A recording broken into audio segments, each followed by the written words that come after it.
Hey friends, imagine this. It's the end of another crazy day, your notifications are still blowing up, your mind is racing with 1,000 thoughts, and you feel completely drained even though you haven't stopped moving. What if the one thing that could completely change how you feel, clearer mind, better mood, more energy, was something super simple that most of us feel guilty asking for? What if all you really needed was some quality me time? Stick with me because today we're diving deep into why your brain is literally begging for intentional time alone, and how giving it that time can transform your entire life. We live in a world that never slows down. From the moment we wake up, we're bombarded with messages, demands, screens, conversations, and responsibilities. Our phones light up before our feet even hit the floor. Work emails chase us into the evening. Social media shows us everyone else's highlight reels while we're quietly falling apart inside. It's no wonder so many of us feel overwhelmed, burned out, and disconnected from ourselves. But here's the surprising truth backed by psychology and real research. Spending meaningful time alone isn't selfish or lazy. It's one of the most powerful things you can do for your mental health, creativity, focus, and overall happiness. Let me paint a picture of what's happening inside your brain right now. Every single day, your mind is processing an insane amount of information, way more than our ancestors ever had to deal with. Constant stimulation keeps your nervous system in a high alert state. Those high-energy emotions like stress, excitement, anxiety, or even that wired but tired feeling don't get a chance to settle. Research shows that even short periods of intentional solitude help deactivate those intense feelings. Your brain gets to downshift from high-arousal chaos into a calmer, more peaceful state where true recovery and fresh thinking can happen. Think of your brain like a smartphone that's been running dozens of apps in the background.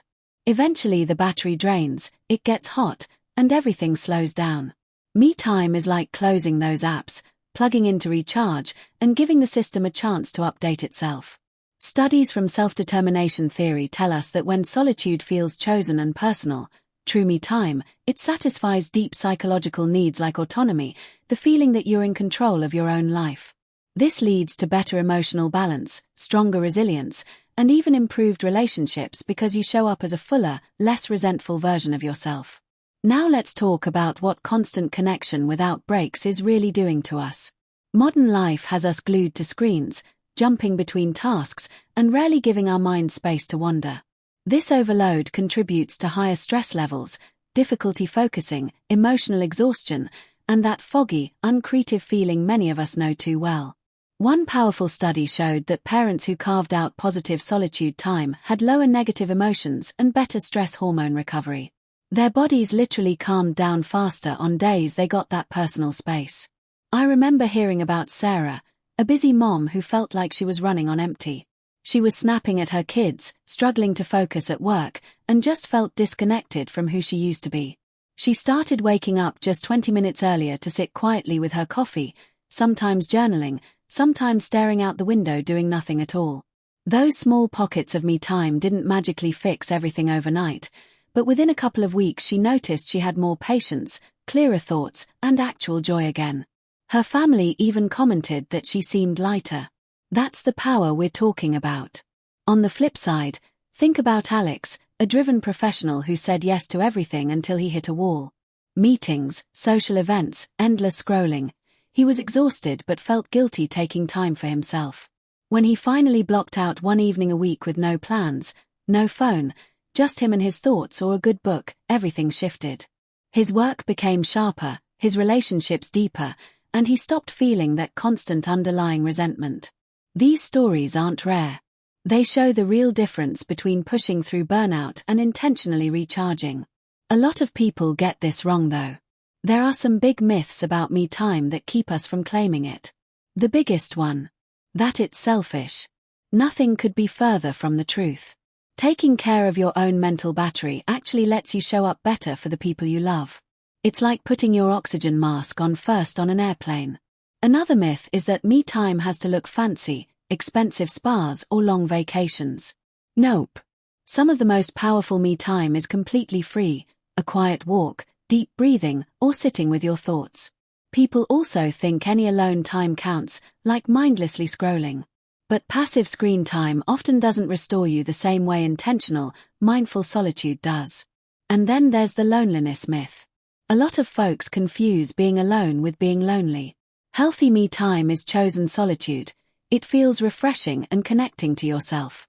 Loneliness is the painful feeling of disconnection even when surrounded by people. Research shows that reframing alone time as me time actually boosts positive emotions and changes how you experience it. So how do you actually start building this into your life? Let's get practical. Begin super small.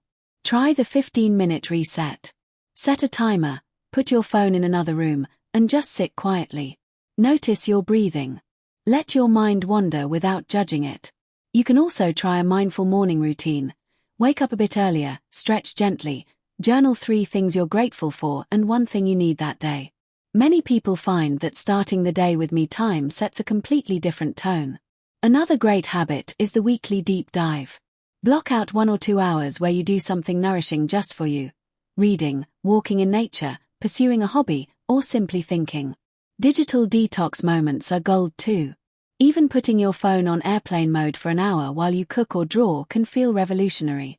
Try journaling exercises where you ask yourself reflective questions. What drained me this week? What energized me? What do I need more of? Over time, these practices build self-awareness and emotional balance. Don't forget about creating balance. Me time isn't about becoming a hermit. It's about finding the right mix of social connection and personal space.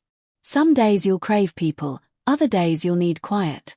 Listening to those natural rhythms is part of the skill. And remember, it's okay to communicate your needs kindly. I need a little me time to recharge so I can be fully present later. The people who matter will understand. As you practice these habits, you'll start noticing real changes. That mental fog lifts. Creative ideas start flowing again because your brain has space to connect dots. Stress feels more manageable. You become more patient and present with others. One person described it as going from feeling like a pressure cooker to feeling like a calm, steady river. That transformation is available to you too. Here are some key lessons to carry with you. Your brain needs downtime to function at its best, just like your body needs sleep. Intentional solitude boosts creativity, emotional regulation, and resilience. Me time isn't a reward you earn after everything else. It's basic maintenance for a good life. And the quality of your alone time matters more than the quantity. Make it feel chosen and positive, and the benefits multiply. So here's my challenge to you right now. Today, carve out even 10 minutes just for you. No guilt, no distractions. Feel what happens in your body and mind.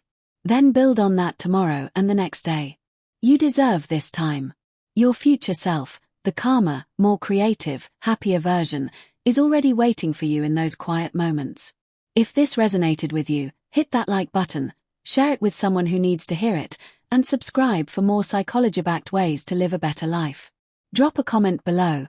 What's one small way you're going to claim me time this week? I read every single one and can't wait to cheer you on. You've got this. Go give your brain the gift it's been asking for. Take care, and I'll see you in the next video.